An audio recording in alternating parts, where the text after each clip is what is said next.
I think I've asked you this before, but feel free to answer it again because this is relevant. So, making this claim again of who you are, and I think the resistance is with those who doubt. You claimed that you were Yeshua ben Joseph. Do you feel that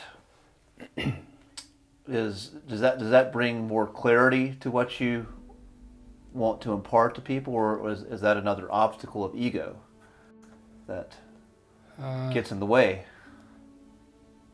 yes, but it's also done purposefully on my part because anyone who doesn't. Okay, I was just thinking about this yesterday, which is interesting that you would ask. So there's a scripture that says, um, "Many will be coming in my name to deceive those, and to even deceive even the elect, if it were possible." Well, now to deceive the elect isn't possible because it's like, how do you not know your brother when you're sitting next to him, right? That's the idea. So it's not possible to deceive them because they already know. They have it written in their heart, in their soul, what they need to do. So when the time comes, they just know to come up and are called to action, and they know in their heart what they already need to do to fulfill their divine destiny. And so in regards to that, the very one of, okay, what people need to know about me, and they won't even understand now that I'm saying it directly on camera. Everything I say is divine in the sense that me saying it to you, you'll hear it one way. Me saying it to another person, they'll hear it in an entirely different way. And that's the beauty of the divine.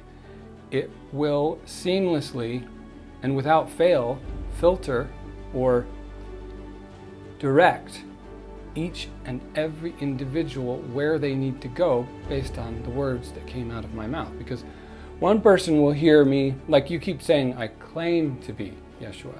That's not it at all. I don't claim to be anything. I claim to be a person. I claim to be a person. When the word claimed is used, if you said, do you claim to be the myth of Christ? I would say, no, I'm not the myth of Christ. See? But if you said, were you Yeshua ben Yosef? I'd say, yes, I was. It was a past life. It's pretty simple, pretty straightforward. I was a person. So there's a thing that happens in the viewers' heads when they hear me say that. They hear, oh, he's claiming to be this person, this being that's divine and the Son of God. Yes, I am the Son of God, but so are you.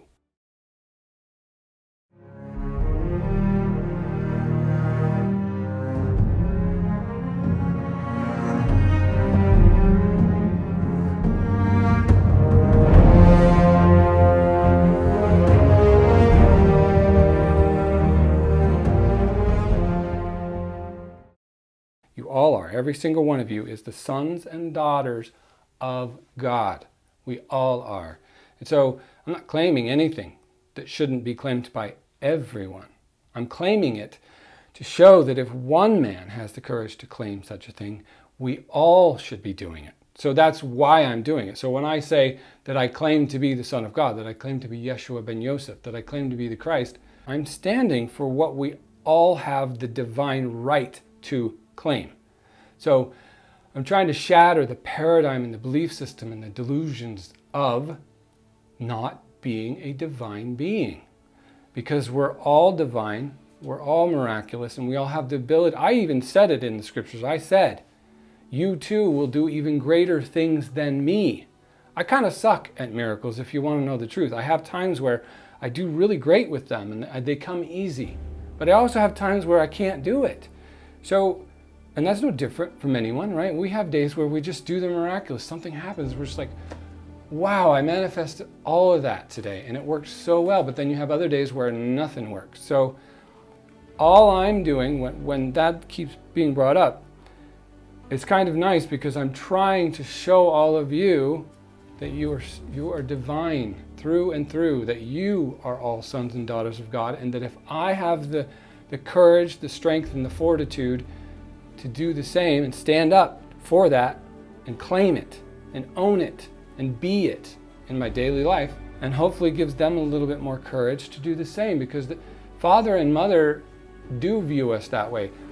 If you asked father or mother, Father, can I do miracles? They say, yes, you've always been able to do miracles. You just forgot how. And you've been told for so many generations and lifetimes that you can't.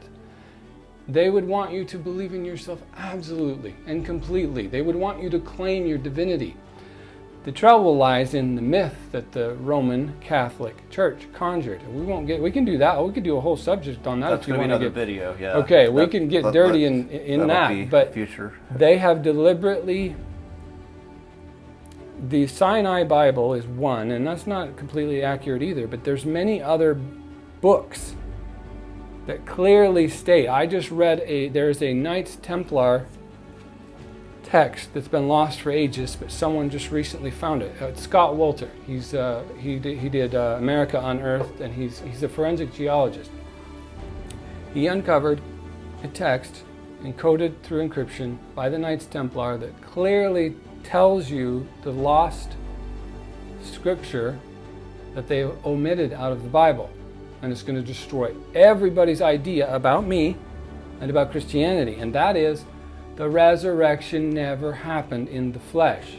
It happened in spirit. I died and I transcended and I returned home to my Father, just like all of us do. But what they did is they took and twisted it. The actual scripture, I should have it to read, but I'll try to remember it.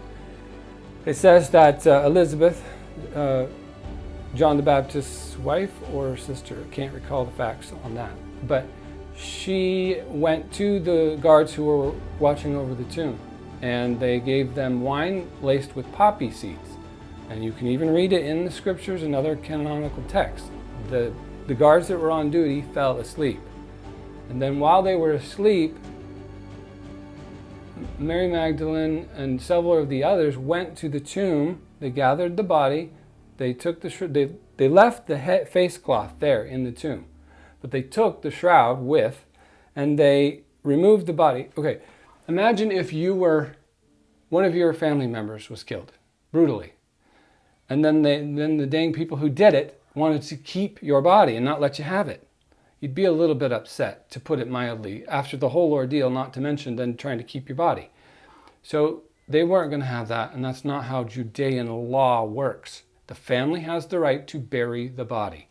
So they took the body out of the tomb, and they took it to the Talpiot tomb. And I don't know how many people even know about the Talpiot tomb, but the Talpiot tomb is a tomb, I think it's on the east side of Jerusalem. I'm not sure where exactly, but they found a tomb that was our family tomb, and Joseph's tomb, Joseph and Mary's tomb.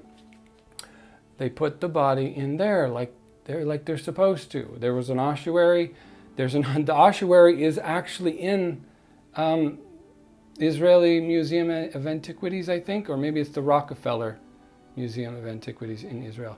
There's two of them. I don't know which one it is, but they put they took the bones out of the Talpiot tomb when they discovered it. They repatriated them in the ground in a communal burial, and then they put the ossuary in the museum.